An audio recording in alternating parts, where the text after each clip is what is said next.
The environment is the very foundation of the life. Your Excellency, production and prosperity, our soils produce the food that feeds our people. Our rivers power industries and irrigate farms. Our forests regulate rainfall, preserve biodiversity, and support millions of livelihoods.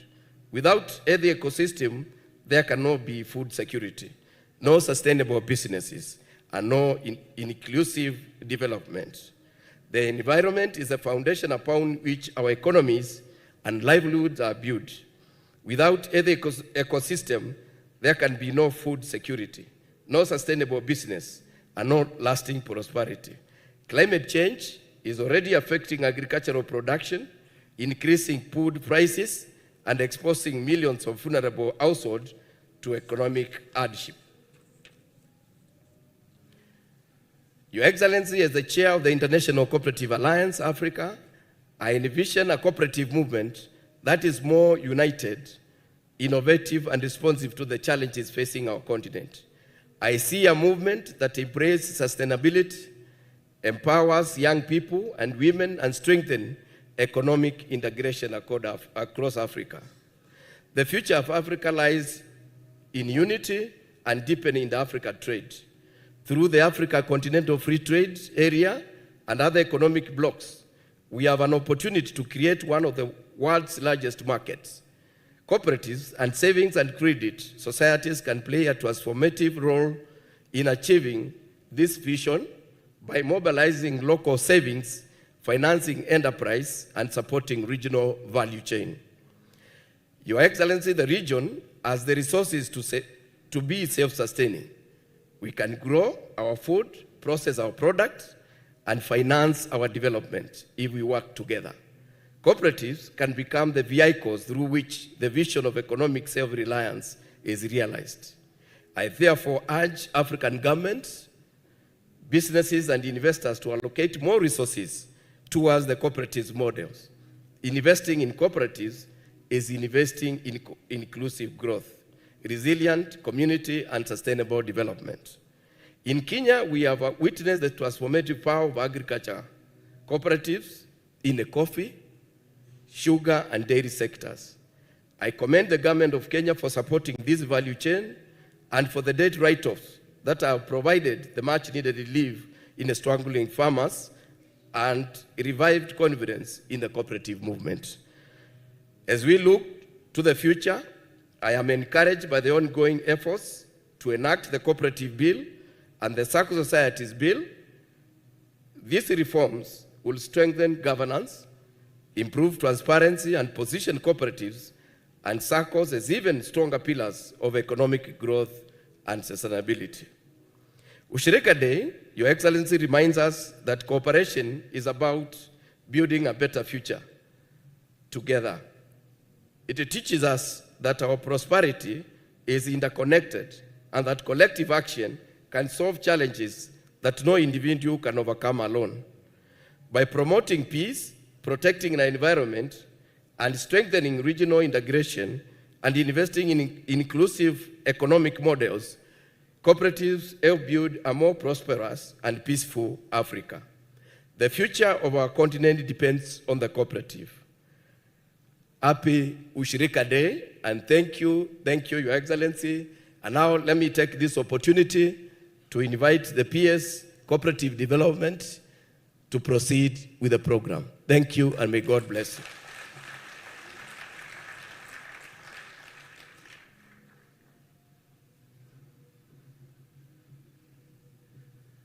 Wanaushirika oye! Wanaushirika oye!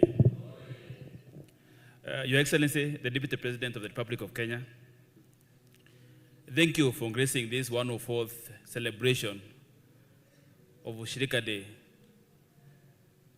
Wanaushirika, we need to show the Deputy President that we are happy he's here. Wanaushirika oye! In other geographies, Your Excellency, they say, wanaushirika wanasema happy families, because cooperative is about happy families. Nataka nikisema wanaushirika oye, mnaambia Deputy President happy families, because we are one family. Wanaushirika oye! Wanaushirika oye! Thank you. Your Excellency, the cooperative movement is a philosophy. It's a philosophy anchored on 7 principles. And when I look at the cooperative movement, Your Excellency, and I look at the bottom-up economic transformation agenda, I see a mirror image. Because the bottom-up economic transformation agenda is a tree deep-rooted on the enablers, which this ministry is founded on. We are an enabler of the bottom-up economic agenda. The track are the 5 pillars,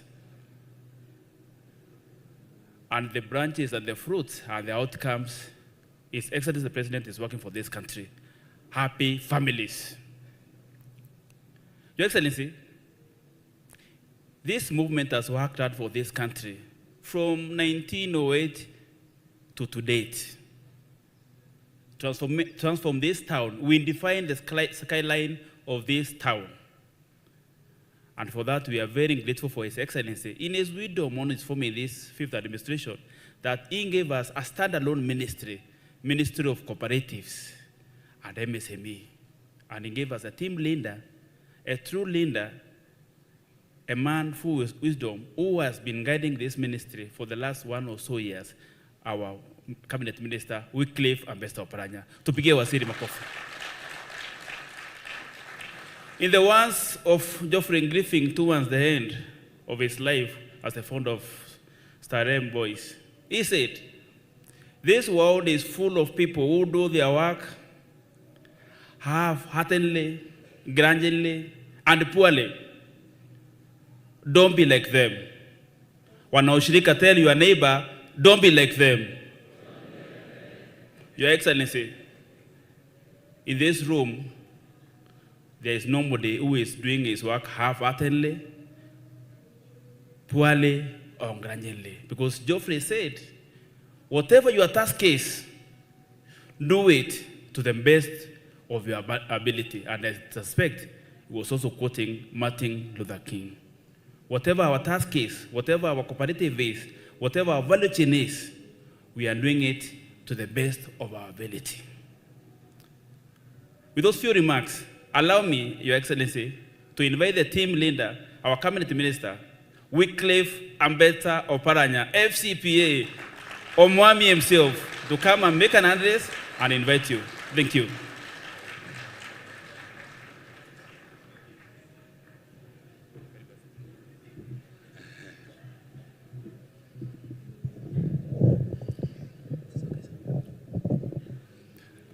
Your Excellency, the Deputy President of the Republic of Kenya, my colleague in the ministry, the PS, and the cooperative leaders, hamjambo, hamjambo tena. Let me take this opportunity, Your Excellency, to thank you very much for having spared your time.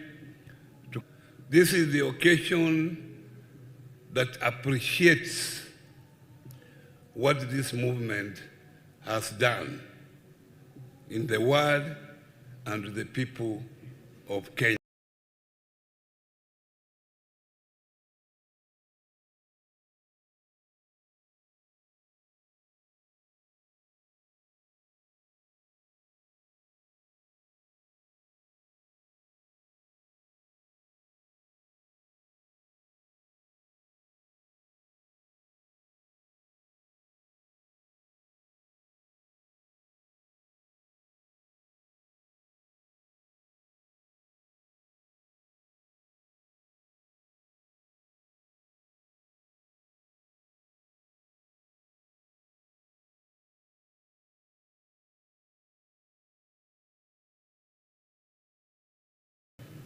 I've had an opportunity to travel out there. I was in Germany, and the cooperative movement, being a developed country, cooperative movement is key.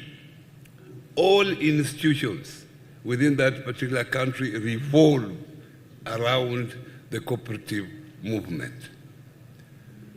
So cooperative movement if we support it as a government, is able to create wealth for our people, is able to create more jobs for our people, and is now inclusive. We are saying women should be included, the youth should be included. As a ministry, what we are doing is to make sure that we create a conducive environment for the cooperative movement to thrive, and we have done so.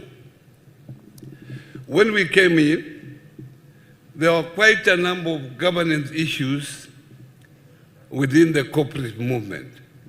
I'm happy that through your support, we have the cooperative bill that now is before the mediation between the National Assembly and the Senate. And soon we shall have the Cooperative Act. And as soon as we have the new Cooperative Act, there's proper alignment between the responsibilities between the county government and the national government, which sometimes there has been conflict. And within that particular bill, also the issue of governance, which has been a very critical weakness within the cooperative movement, has been addressed.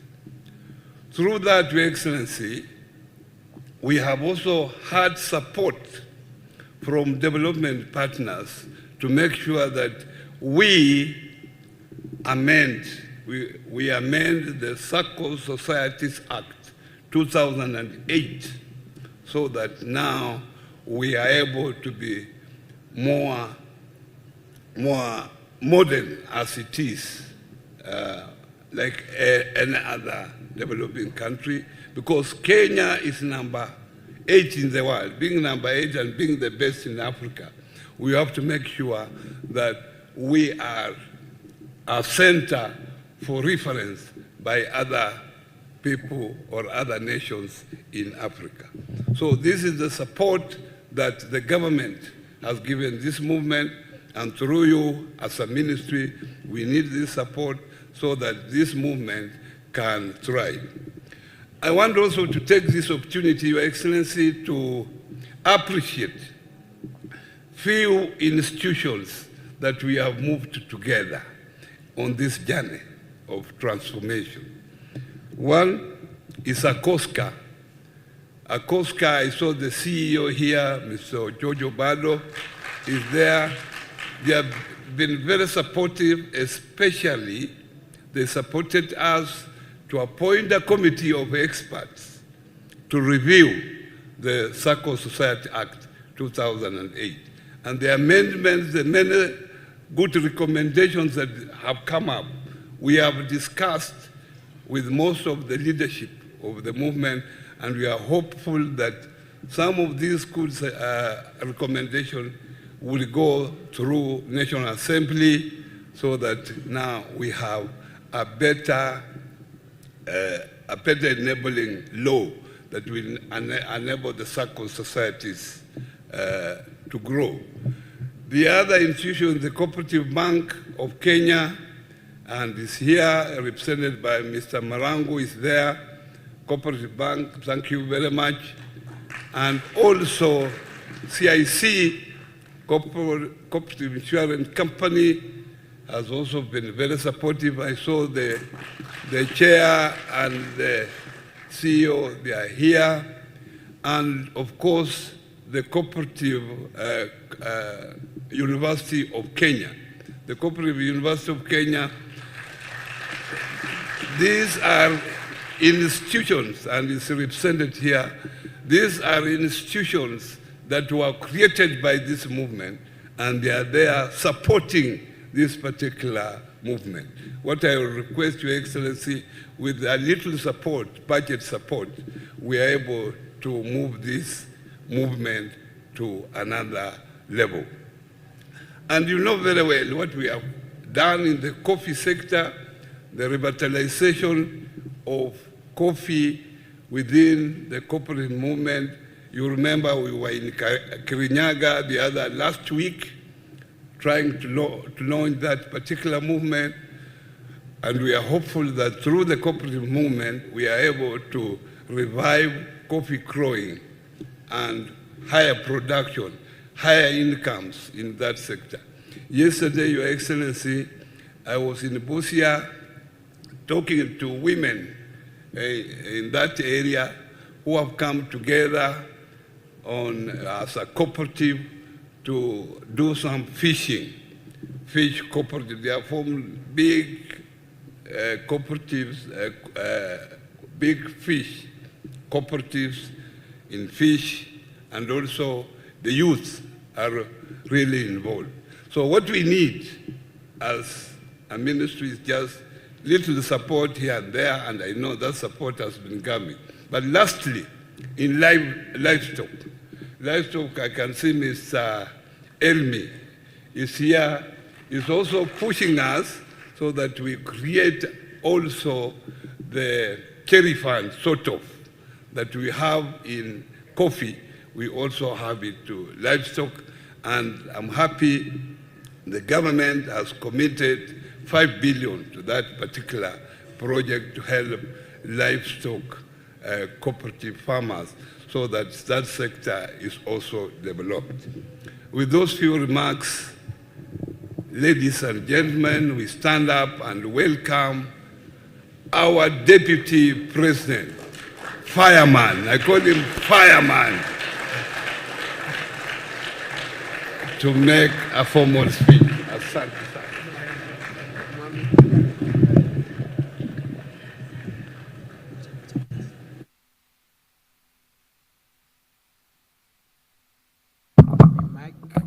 Asante sana, naomba tuketi, please.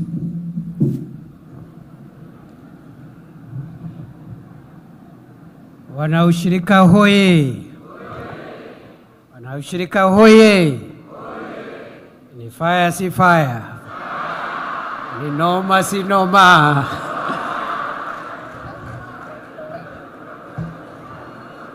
I think we need the fire on such a cold morning.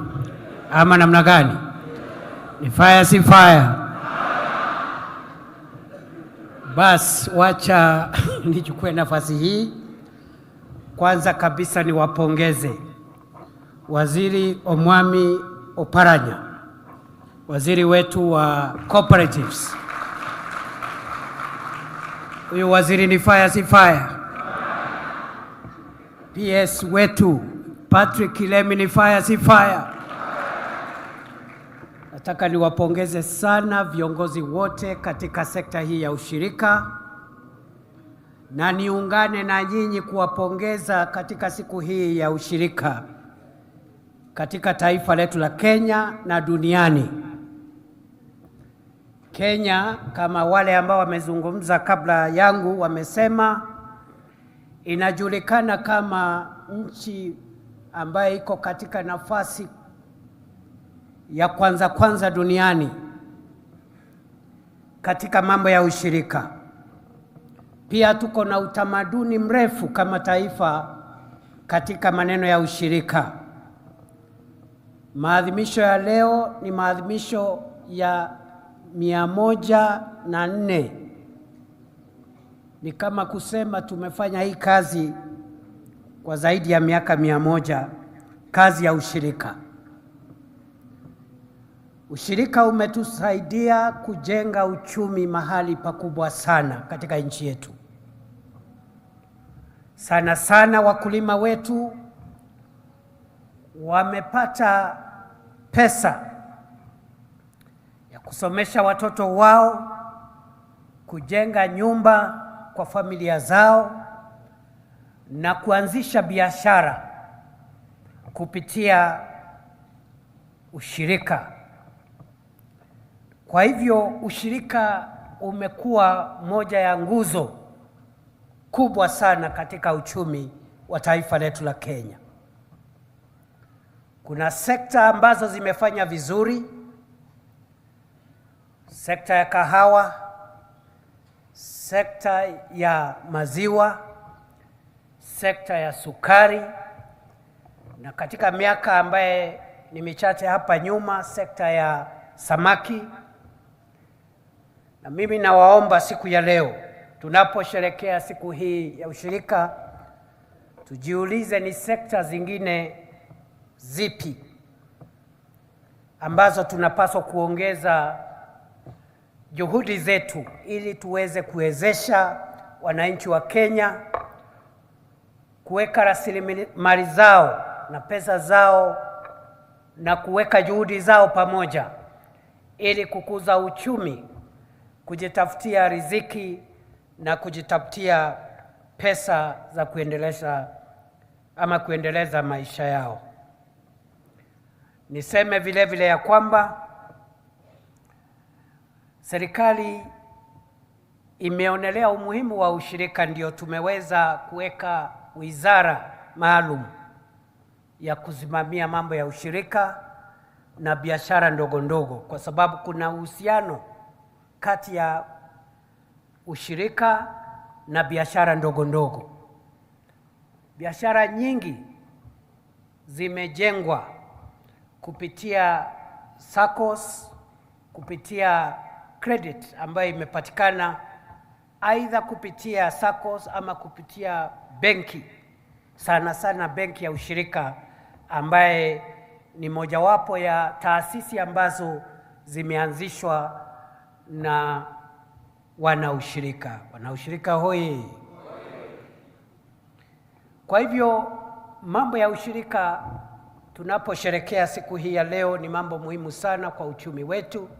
Tunavyoendelea huko mbele, tufikirie jinsi tutakavyowaelekeza vijana wetu waendelee na huu utamaduni wa ushirika katika mambo ya kilimo, mambo ya ufugaji na hata mambo ya nyumba na mambo ya teknolojia ambayo vijana wengi sasa wako katika hiyo nafasi. Kwa hivyo mnikubali nisome taarifa fupi kwa lugha ya Kiingereza, alafu tutakamilisha maadhimisho ya siku ya leo. It gives me pleasure to join you today as we celebrate the National Ushirika Day to mark the International Day of Cooperatives. I extend warm greetings to all members of the cooperative movement and congratulate every cooperative member, leader, employee, and partner who has dedicated their time and resources to make Kenya's cooperative sector one of the strongest and most vibrant in Africa and globally. As we celebrate the enduring spirit of cooperation that has empowered millions of Kenyans through collective enterprise, we are reminded that sustainable development is built not only through public investment, but also through citizens coming together to create opportunities, generate wealth, and improve their livelihoods. This year's theme, Cooperatives for a Peaceful World, is a firm reminder that peace flourishes where people have hope, opportunity, and a stake in their country's prosperity. Communities that are economically empowered are more resilient, more productive, and better equipped to contribute to national development.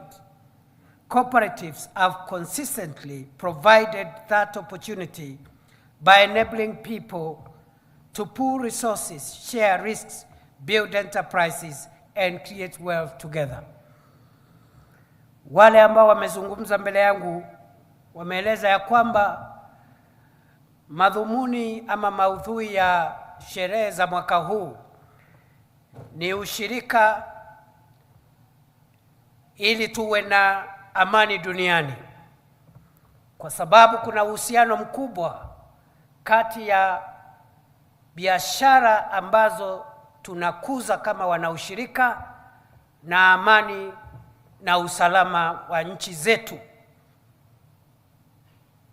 kwa sababu panapokosekana usalama, biashara zinaharibiwa. Pesa ambayo tumewekeza kuweka biashara na miundo msingi uharibiwa. Kwa hivyo sisi kama wanaushirika na watu ambao wanatafuta kujenga uchumi wetu na biashara zetu, lazima tuzingatie sana usalama wa taifa na amani ya taifa, kwa sababu kukiwa na amani na nchi yetu ikiwa salama, kazi zetu za ukulima, za biashara na mambo yetu ambayo tunafanya kama familia na kama wanaushirika zitapata kuwa salama. Na unajua mambo yetu ya ushirika yanatusaidia kutafuta pesa na kuweka hazina, to create wealth and savings. Na tunataka Wakenya wengi wajumuike katika mambo ya kutafuta mali, kutafuta pesa na kujihusisha katika mambo ambayo ni ya kujijenga kiuchumi, kwa sababu wananchi ambao wako na pesa zao, wako na hazina wameweka mahali, wako na biashara ambao wanafanya, hawatakubali utovu wa usalama, hawatakubali utovu wa amani, na watakuwa washikadau katika udhabiti na maendeleo ya nchi. For more than a century, Kenya's cooperative movement has demonstrated the transformative power of collective action. Through cooperatives, farmers have organized production and secured better markets. Workers have mobilized savings and accessed affordable credit, while families have educated their children, built homes, and established businesses. Women and young people have equally found in cooperatives a platform for entrepreneurship, financial inclusion, and economic empowerment. Today, cooperatives operate across virtually every sector of our economy, including agriculture, finance, housing, manufacturing, transport, health and trade. Savings and credit cooperatives, SACCOs in particular, have become among the country's key drivers of financial inclusion. The agricultural cooperatives continue to aggregate produce, to strengthen value addition, and to connect farmers to competitive markets, both in Kenya and internationally. It is therefore not by coincidence that the Kenya Kwanza administration has placed cooperatives at the center of the bottom-up economic transformation agenda. The cooperative model mirrors the philosophy of the bottom-up economic transformation agenda. It begins with the ordinary citizen mobilizing local resources, promoting shared ownership, and creating opportunity where it is needed most.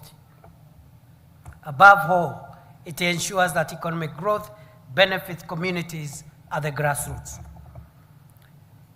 Kama kuna sekta ambayo inatusaidia katika mambo ya kuinua uchumi kutoka mashinani, ni hii sekta ya ushirika.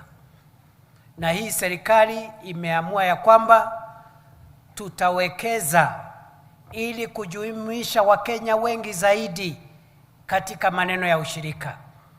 Nimeambiwa ya kwamba hadi sasa tuko na Wakenya milioni 14 ambao wako katika hii sekta ya ushirika, na katika hiyo milioni 14, milioni 8 wako katika yale mashirika ya kuweka hazina na pia kuomba mikopo, SACCOs. Out of the 14 million Kenyans who are members of various cooperative societies, 8 million are in the SACCO space, which enables them to access credit, affordable credits, to transform the economy at household level and at community level. As I have said, that is how we came up with standalone ministry in this sector, and I have heard what the minister has said. The minister has said, and I agree with him 100%. I also agree with the PS, with a little more budgetary support to this ministry to enable them mobilize more Kenyans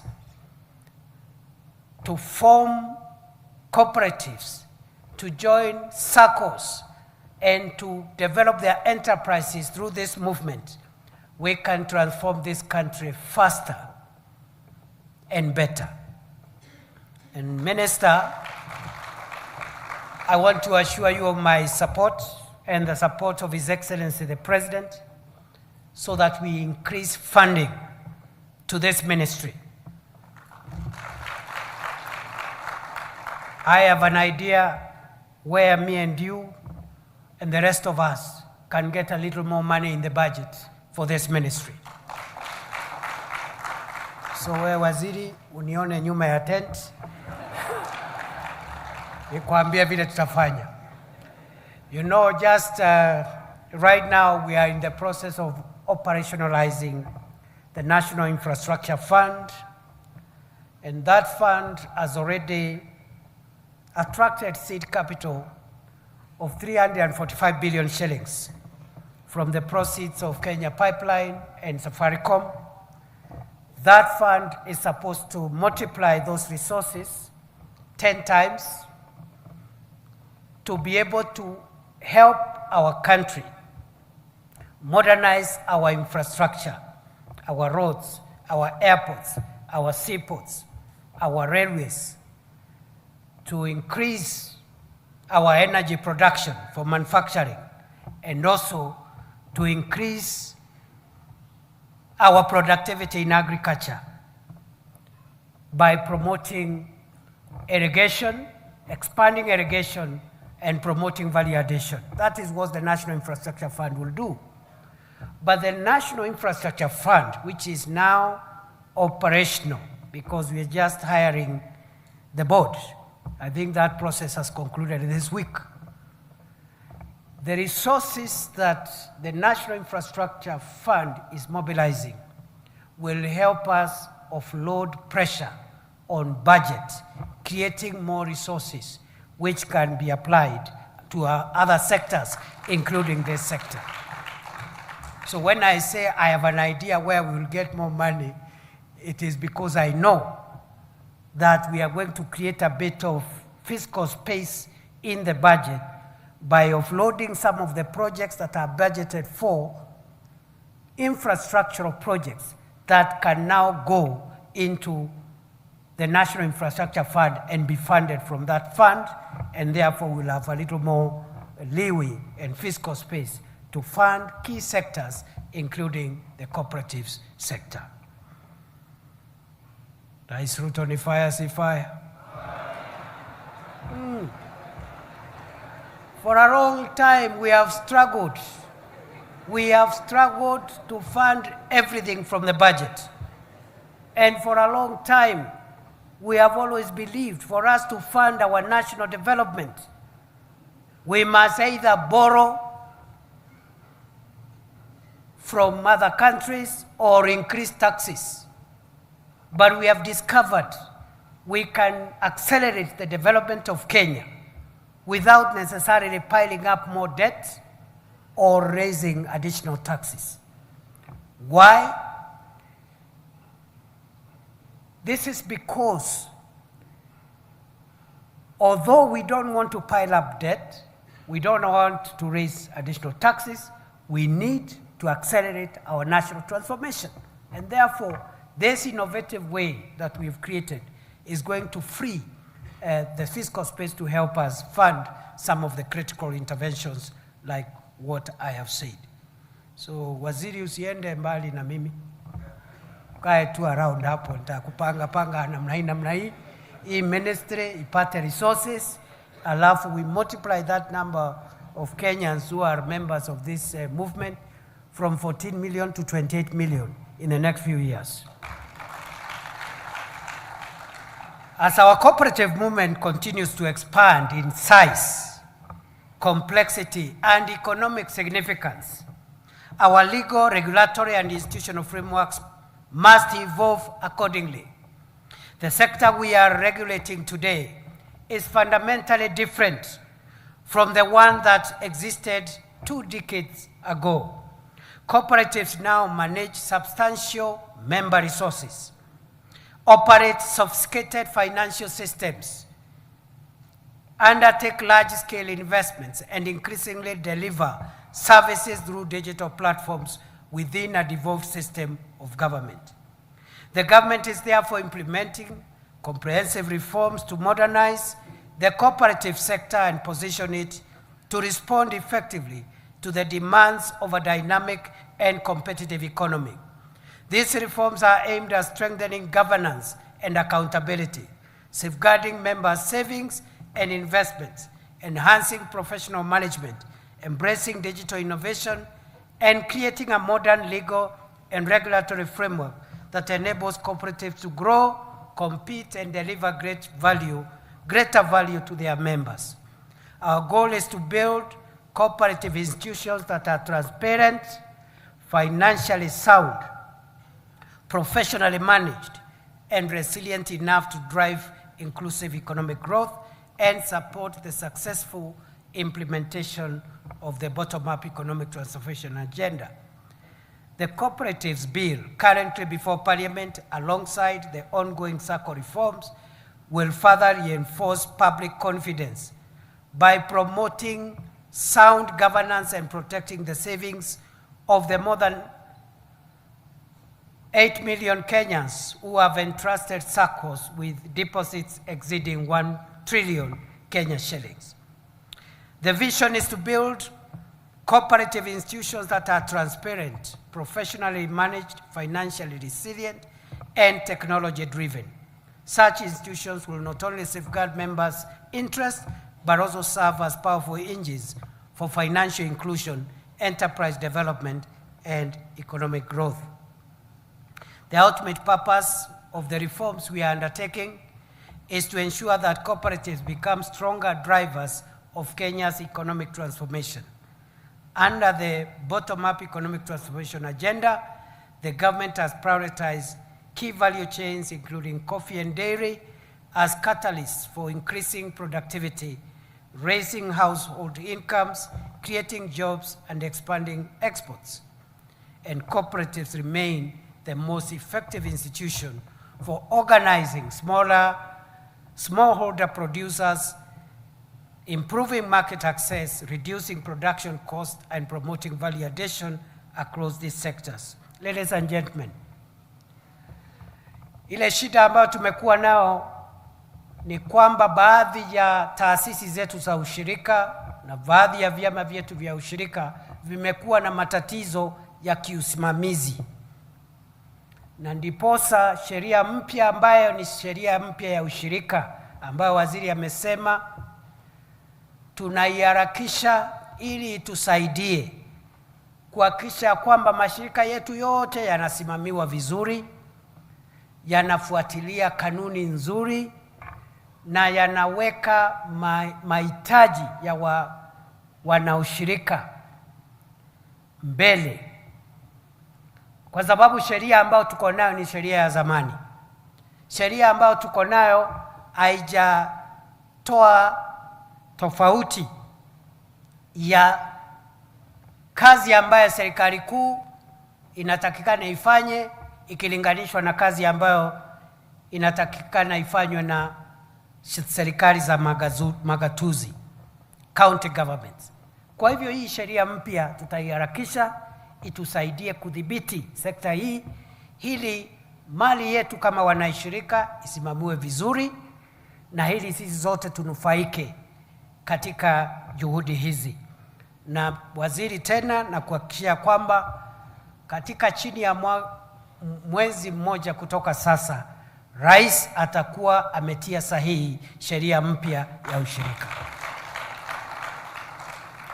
The next, under 1 month, the President will have assented to the new cooperatives bill so that we can modernize this sector, improve transparency, improve governance, help cooperative societies to be more digital driven and more inclusive, and so forth and so forth. As we celebrate Ushirika Day, let us reaffirm our shared commitment to strengthening the cooperative movement as a pillar of inclusive growth and shared prosperity. Let us continue building cooperative institutions founded on integrity, professionalism, innovation, and accountability, capable of empowering communities and unlocking opportunities for every Kenyan. Working together, the government, the cooperative movement, the private sector, development partners, let us build a stronger, more competitive and more resilient cooperative sector that accelerates the implementation of our national economic agenda. Nataka niwashukuru sana washikadau wote ambao wamefanya kazi kubwa sana, viongozi wote wa vyama vya ushirika, taasisi zote ambazo zinahusika katika kusimamia mambo ya ushirika, ikiwemo benki yetu ya ushirika, ikiwemo chuo kikuu chetu cha ushirika, ikiwemo ile taasisi ya insurance CIC, na wasimamizi wote katika tabaka mbalimbali. We salute you. You are our true heroes. You are the ones who have made the success story that we talk about today. It is because of your effort.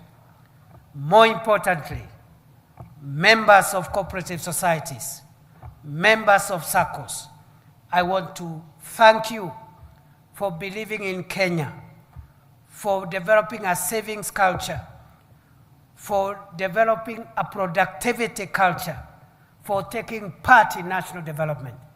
And I look forward to the transformation of our country with this sector playing an even more critical role into the future. Mimi nataka nisimamie hapo na niseme ya kwamba serikali hii tukiongozwa na Rais William Ruto tunaamini ya kwamba uchumi wetu unategemea sana juhudi za wakulima, juhudi za wafugaji, juhudi za wavuvi, juhudi za wafanyabiashara, juhudi ambazo wananchi wanafanya kule mashinani. Na hakuna njia ya rahisi ya kusaidia hawa wananchi isipokuwa kukuza maneno ya ushirika.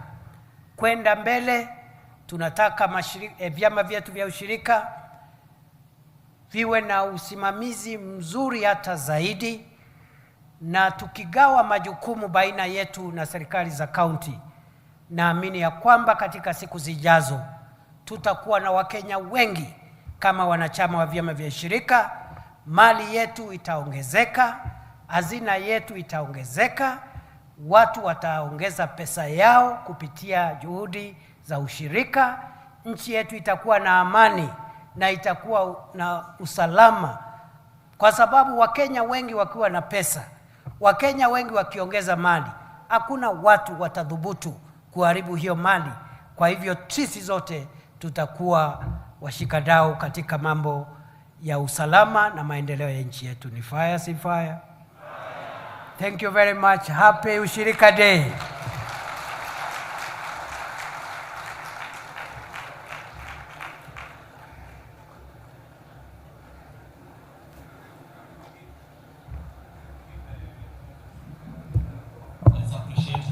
The Deputy President.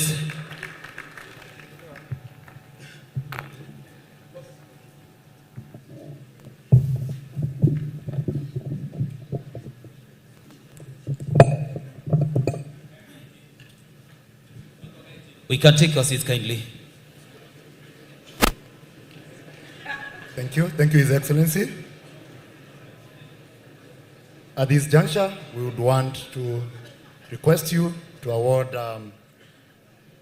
one category of our cooperatives which performed well during these celebrations. So we have around 13 categories which were supposed to be awarded, but for the interest of time, we'll only award one category, and that is the top 3 best performing cooperatives overall. And I'll start with the 3rd best performing cooperative overall. And this is Coop Bank regulated non-DT Sacco Society. Let's appreciate Coop Bank. Let's appreciate them as they come. Number 3, that is number 3, Coop Bank regulated non-DT Sacco Society. Thank you, thank you.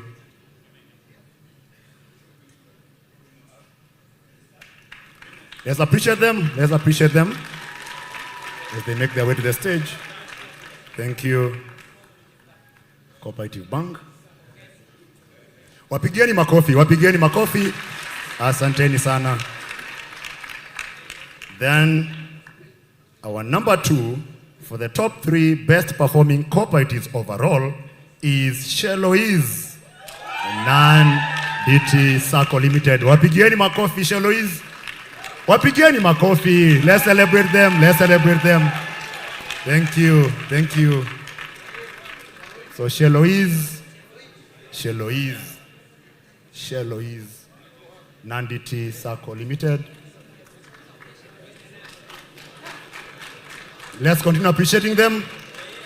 So kindly make your way.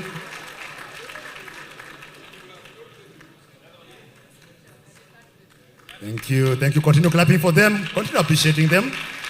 Thank you.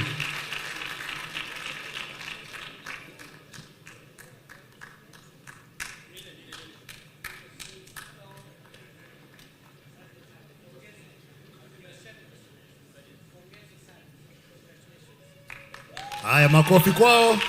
Asanteni sana. Thank you. His Excellency. Here comes the best of the top 3 best performing cooperatives overall. And that is none other than Sechon Sacco Limited. Sechon Sacco Limited. Makofi kwao.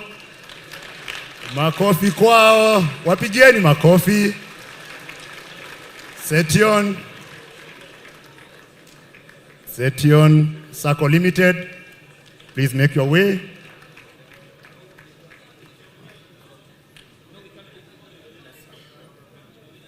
So all of you can join for the photo.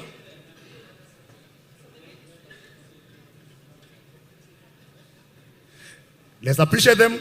Wapigieni makofi. Thank you. Let's appreciate them. Let's appreciate them. And this, as they take the photo, so we'll also have the other categories being awarded in the evening. So all the other categories will be awarded in the evening.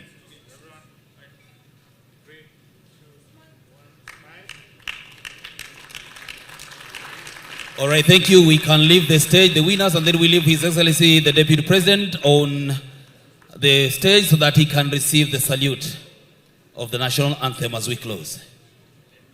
We may leave the stage. We leave His Excellency the Deputy President on stage, kindly. The rest of us, we can leave the stage. Okay, board photo. CAK, kindly. The chair and his board, the CAK members. Board members, kindly.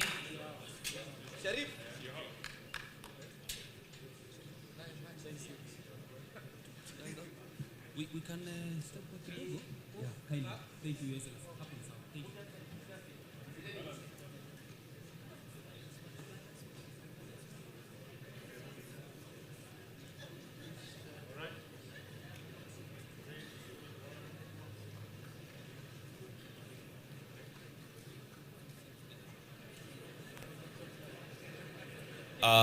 Kevin, you have to repeat that. Madam, you can come this side kindly. This side, yeah, we balance. Hii picha ingeleta shida without the gender.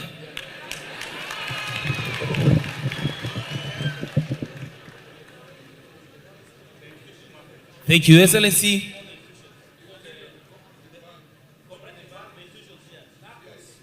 Nakos, the rest we can now withdraw kindly.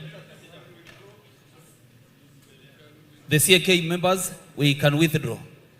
Yeah, thank you.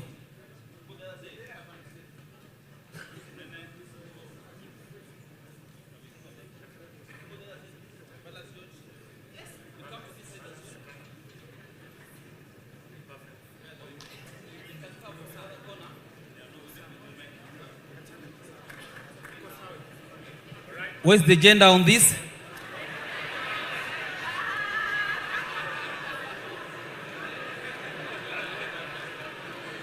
Pengine ilienda kwa sababu ya kupigiwa kura. Thank you. We may now withdraw. Ushirika Council, the last one. This one is well represented. I can see that. Wow.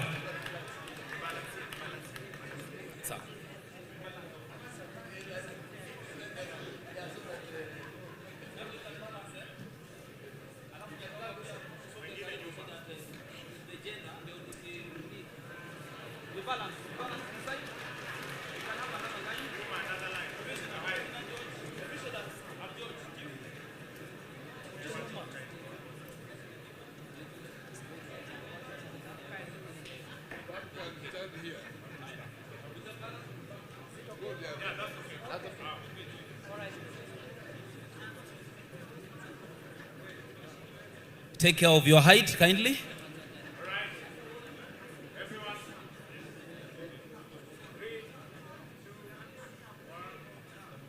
That can smile.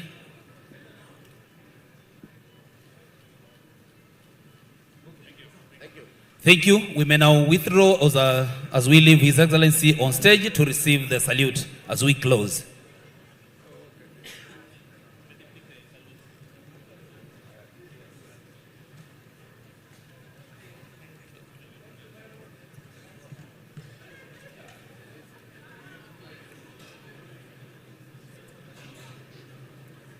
I kindly request all of us to stand for the national anthem.